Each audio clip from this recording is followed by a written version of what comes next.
एक समय हिम शिखर पर बैठे शिव जी के पास पार्वती माता आती हैं और बड़े ही विनम्र स्वर में अनुरोध करती हैं कि हे भगवंत, कैलाश में भी हमें अब रसोई की आवश्यकता है। भगवान शिव ने मना कर दिया। उन्होंने कहा कि भोजन तो एक प्रकार की आसक्ति है, प्राणी को हर प्रकार की आसक्ति को त्याग देना चाहिए। यही ब्रह्मा, विष्णु और महेश का कथन है। माता पार्वती ही लक्ष्मी और सरस्वती देवियों के साथ भोजन स्वरूप लेकर व्यक्ति का प्राण पालन करती हैं। माता पार्वती को यह शब्द बड़े ही अपमानजनक लगे। इसी कारण माता और भगवान के बीच मतभेद हो गया। देवी ने कहा, हे शिव, जब मेरी कोई आवश्यकता ही नहीं तो मैं आपके साथ क्यों रहूं? यह कहकर देवी अंतर्ध्यान हो गईं। भगवती पार्वती के जाने के बाद भगवान शिव पुनः समाधि में चले गए, पर थोड़े ही देर बाद उन्हें भयंकर रुदन, चीखने चिल्लाने की आवाज सुनाई देने लगी, जिसके कारण उनका ध्यान भंग हो गया। जब उन्होंने आंख खोली तो देखा सभी देवी देवता गणेश सहित रो रहे थे। सभी क्षुधा से ग्रस्त थे। सभी भूख से तड़पते हुए शिव जी से याचना करने लगे, हे प्रभु, सृष्टि में अनाज का एक भी दाना नहीं है, कृपया हम भूखे क्षुधा प्राणियों को शांत करें। पर भगवती के लोप हो जाने के कारण भगवान शिव जी के पास भी अन्न का एक दाना नहीं था। उन्होंने स्वयं के भोजन लाने में असमर्थ पाया। फिर ब्रह्मा जी और विष्णु जी से पूछा। वे दोनों देव भी शिव जी के समान असमर्थ थे। भगवान शिव त्रिलोक में भोजन की खोज में निकल गए। भगवान शिव ने आकाश मार्ग से सारी धरती पर ढूंढा। सारी धरती में कहीं भी कंदमूल्य और अन्य खाने योग्य कोई भी वस्तु नहीं दिखी। ना स्वर्ग लोक में हविष और स्वाहा थीं और ना ही पाताल लोक में कोई भी मांस, मदिरा आदि पदार्थ थे। त्रिदेव अब बड़े ही दुखी हो गए, क्योंकि इस संसार में सभी भूखे और दुखी हो चुके थे। वे जान गए कि जिस अन्य व भोजन को वह आसक्ति कहा था, वह इस सृष्टि के लिए कितना महत्वपूर्ण है। तभी भगवान शिव को एक अघोरी मिला। भगवान शिव को अघोरी जानकर वह मनुष्य कहा, हे अघोरी, अगर तुम्हें भूख लगी हो तो जाओ, तुम काशी में जाओ।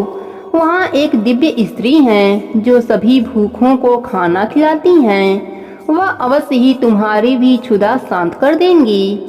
भगवान शिव अब समझ गए थे कि यह अंतिम रसोई है, केवल भगवती पार्वती की ही है। भगवान शिव ने देखा वहाँ भगवती बैठी हुई हैं, जो लक्ष्मी, पार्वती, सरस्वती तीनों की आभास से सुशोभित थीं। उन्होंने स्वर्ण सिंहासन पर बैठे हुए बैंगनी और भूरे रंग के वस्त्र पहने हुए थीं और सभी प्राणी उनके द्वारा भोजन प्राप्त कर रहे थे। ऐसा कोई भी प्राणी न था जो भूख से ग्रस्त था, और जिसे जितना भूख लगी थी भगवती उसे उतना ही भोजन दे रही थीं। भगवती भगवान शिव को आया देख मंद मंद मुस्कुराने लगीं।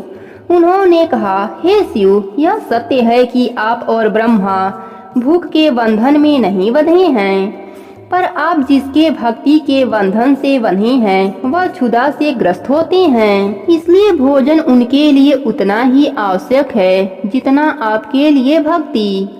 भगवान शिव समझ गए, भले ही वह बैरागी हैं, पर सांसारिक बंधन उनके लिए भी उतना ही आवश्यक है जितने संसारियों के लिए। देवी ने शिव जी को 3 बार चावल का दान किया। पहली बार चावल के रूप में हविष और स्वाहा थीं, दूसरी बार अन्य धन और कंदमूल थे, और तीसरी बार चावल रूप में उन्होंने मांस, मदिरा और जलायु पदार्थ दिए। ये तीनों लोक में वास करने वाले प्राणियों के लिए थे। संसार में अन्न की पूर्ति करने वाली इस देवी को अन्नपूर्णा का नाम दिया गया। सभी देवी देवताओं ने देवी की खूब स्तुति की और देवी आज भी काशी में अन्नपूर्णा स्वरूप विराजमान हैं। भगवान शिव ने सारे चावल सृष्टि पालन भगवान विष्णु को दिए और भगवान विष्णु ने तीनों लोकों में बराबर बराबर बांट दिया। प्रेम से बोलिए अन्नपूर्णा माता की जय हो। और एक समय पृथ्वी लोक पर जल और अन्न सभी कुछ समाप्त हो गया। सभी प्राणी अन्न और जल के न मिलने पर मरने लगे।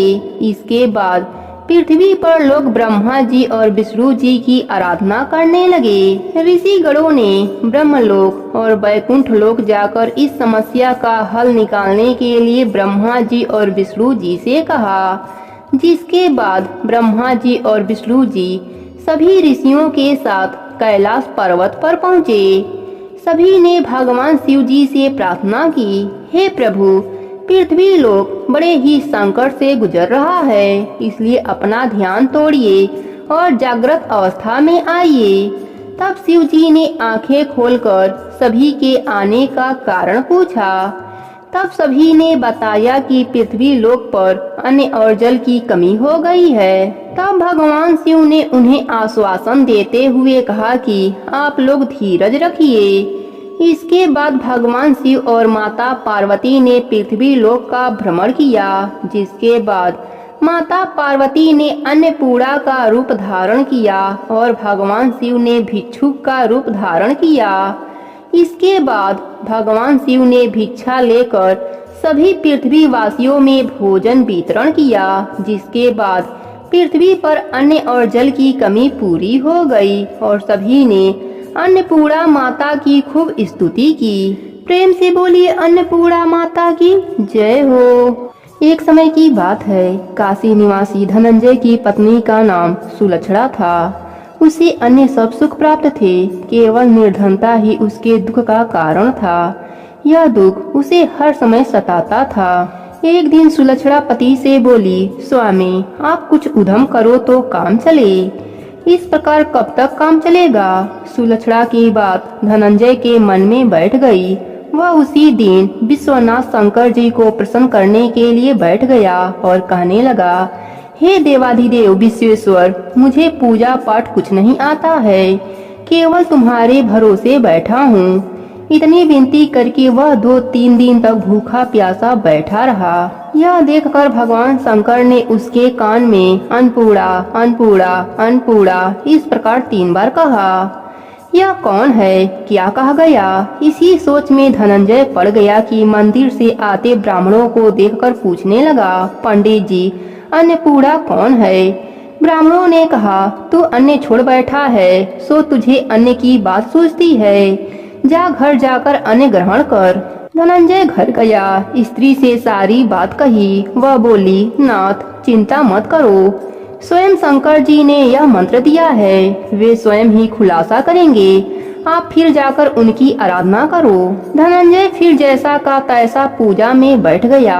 रात्रि में शंकर जी ने आज्ञा दी, कहा तू पूर्व दिशा में चला जा, वहाँ अन्नपूर्णा का नाम जपता जाता और रास्ते में फल खाता, झरनों का पानी पीता जाता। इस प्रकार कितने ही दिनों तक वह चलता रहा। आगे उसे चांदी सी चमकती वन की शोभा देखने में आई, सुंदर सरोवर देखने में आया। उसके किनारे कितनी ही अप्सराएं झुंड बनाए बैठी थीं। एक कथा कहती थी और सब माँ अन्नपूर्णा इस प्रकार बार बार कहती थीं। यह अगहन मास की उजेली रात्रि थी और आज से ही व्रत का ये आरंभ था। जिस शब्द की खोज करने वह निकला था, वह उसे वहाँ सुनने को मिला। धनंजय ने उसके पास जाकर पूछा, हे देवियों, आप यह क्या करती हो?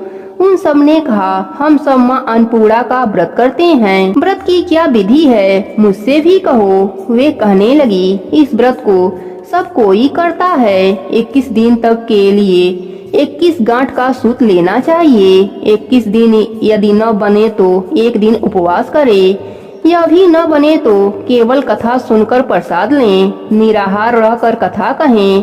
कथा सुनने वाला कोई न मिले तो पीपल के पत्तों को रख, सुपारी या घृत कुमारी वृक्ष को सामने कर, दीपक को साक्षी कर, सूर्य, गाय, तुलसी या महादेव को बिना कथा सुनाए मुख में दाना न डालें। यदि भूल से कुछ पड़ जाए तो एक दिवस फिर उपवास करें। व्रत के दिन क्रोध न करें और झूठ न बोलें। धनंजय बोला, इस व्रत के करने से क्या होगा? वे कहने लगी, इसके करने से अंधों को नेत्र मिले, लूलों को हाथ मिले, निर्धन के घर धन आए, बांझी को संतान मिले, मूर्ख को विद्या आए। जो जिस कामना से व्रत करे माँ उसकी इच्छा पूरी करती हैं। वे कहने लगा, बहनों मेरे भी धन नहीं है, विद्या नहीं है, कुछ भी तो नहीं है, मैं तो दुखिया ब्राह्मण हूँ, मुझे इस व्रत का सूत दोगी? हाँ भाई, तेरा कल्याण हो, तुझे देंगी, ले इस व्रत का मंगल सूत्र ले ले। धनंजय ने व्रत किया, व्रत पूरा हुआ। तभी सरोवर में से 21 खंड की सुवर्ण सीढ़ी हीरा मोती जड़ी हुई प्रकट हुई। धनंजय जय अन्नपूर्णा माता, जय अन्नपूर्णा माता कहता जाता इस प्रकार कितनी ही सीढ़ियां उतर गया तो क्या देखता है कि करोड़ों सूर्य के प्रकाशमान अन्नपूर्णा का मंदिर है। उसके सामने स्वर्ण सिंहासन पर माता अन्नपूर्णा विराजमान हैं। सामने भिक्षा हेतु शंकर भगवान खड़े हैं। दिव्यांगनाएं चमर डुलाती हैं, कितने ही हथियार बांधे पहरा देती हैं। धनंजय दौड़कर जगदम्बा के चरणों में गिर गया। देवी उसके मन का क्लेश जान गईं। धनंजय कहने लगा, माता आप तो अंतर्यामी हो, आपको अपनी दशा क्या बताऊं? माता बोली, मेरा व्रत किया है, जा संसार तेरा सत्कार करेगा। माता ने धनंजय की जीवा पर बीज मंत्र लिख दिया। अब तो उसके रोम रोम में विद्या प्रकट हो गई। इतने में क्या देखता है कि वह काशी विश्वनाथ के मंदिर में खड़ा है। माँ का वरदान ले धनंजय घर आया। सुलक्षणा से सारी बात कही। माता जी की कृपा से उसका घर अन्य धन से भर गया। छोटा सा घर बहुत बड़ा गिना जाने लगा। जैसे शहद के छत्ते में मक्खियाँ जमा होती हैं, उसी प्रकार अनेक सगे संबंधी आकर उसकी बड़ाई करने लगे। कहने लगे, इतना धन और इतना बड़ा सुंदर घर, सुंदर संतान नहीं तो यह किस काम के? सुलक्षणा से संतान नहीं है, इसलिए तुम दूसरा विवाह करो। अनिच्छा होते हुए भी धनंजय को दूसरा विवाह करना पड़ा और सती सुलक्षणा को सौत का दुख उठाना पड़ा। इस प्रकार दिन बीतते गए। फिर अगहन का मास आया। नए बंधन से बंधे पत्नी से सुलक्षणा ने कहलवाया कि हम व्रत के प्रभाव से सुखी हैं, इस कारण यह व्रत छोड़ना नहीं चाहिए। यह माता जी का प्रताप है जो हम इतने संपन्न और सुखी हैं। सुलक्षणा की बात सुन धनंजय उसके यहाँ आया और व्रत में बैठ गया। नई बहू को इस व्रत की खबर नहीं थी। वह धनंजय के आने की राह देख रही थी। दिन बीतते गए और व्रत पूर्ण होने में 3 दिवस बाकी थे कि नई बहू को खबर पड़ी। उसके मन में ईर्ष्या की ज्वाला दहक रही थी। सुलक्षणा के घर आ पहुंची और उसने वहां भगदड़ मचा दी। वह धनंजय को अपने साथ ले गई। नए घर में धनंजय को थोड़ी देर के लिए निद्रा में आ दबाया। इसी समय नई बहू ने उसका व्रत का सूत तोड़कर आग में फेंक दिया। अब तो माता जी का कोप जाग गया। घर में अकस्मात आग लग गई। सब कुछ जलकर खाक हो गया। सुलक्षणा जान गई और पति को फिर अपने घर ले आई। नई बहू रूठ कर पिता के घर जा बैठी। पति को परमेश्वर मानने वाली सुलक्षणा बोली, नाथ घबराना नहीं, माता जी की कृपा अलौकिक है। पुत्र कुपुत्र हो जाता है पर माता कुमाता नहीं होती। अब आप श्रद्धा और भक्ति से आराधना शुरू करो, वे जरूर हमारा कल्याण करेंगी। धनंजय फिर माता के पीछे पड़ गया। फिर वही सरोवर सीढ़ी प्रकट हुई जिसमें माँ अन्नपूर्णा कहकर वह उतर गया। वहाँ जा माता के चरणों में रुदन करने लगा। माता प्रसन्न होकर बोली, यह मेरी सोने की मूर्ति ले जा, उसकी पूजा करना, तू फिर सुखी हो जाएगा। जा, तुझे मेरा आशीर्वाद है। तेरी स्त्री सुलक्षणा ने श्रद्धा से मेरा व्रत किया है, उसे मैंने पुत्र दिया है। धनंजय ने आंखें खोली तो खुद को काशी विश्वनाथ के मंदिर में खड़ा पाया। वहां से फिर उसी प्रकार से घर आया। इधर सुलक्षणा के दिन चढ़े और 9वें महीने में एक पुत्र हुआ। गांव में आश्चर्य की लहर दौड़ गई। मानता आने लगा। इस प्रकार उसी गांव के निसंतान सेठ के पुत्र होने पर उसने माता अन्नपूर्णा का मंदिर बनवा दिया। उसमें माता जी धूमधाम से पधारी, यज्ञ किया और धनंजय को मंदिर के आचार्य का पद दे दिया गया। जीविका के लिए मंदिर की दक्षिणा और रहने के लिए बड़ा सुंदर सा भवन दिया। धनंजय स्त्री पुत्र सहित वहाँ रहने लगा। माता जी के चढ़ावे में भरपूर आमदनी होने लगी। उधर नई बहू के पिता के घर डाका पड़ा, सब लूट गया। वे भीख मांगकर पेट भरने लगे। सुलक्षणा ने यह सुना तो उसे बुलावा भेजा, अलग घर में रख लिया और उनके अन्य वस्त्र का प्रबंध कर दिया। धनंजय, सुलक्षणा और उसका पुत्र माता जी की कृपा से आनंद से रहने लगे। हे अन्नपूर्णा माता, जैसे आपने इनका भंडार भरा, वैसे ही अपने सभी भक्तों का भंडार भर देना। कहानी अधूरी हो तो पूरी करना, पूरी हो तो मान रखना। प्रेम से बोलिए अन्नपूर्णा माता की जय हो।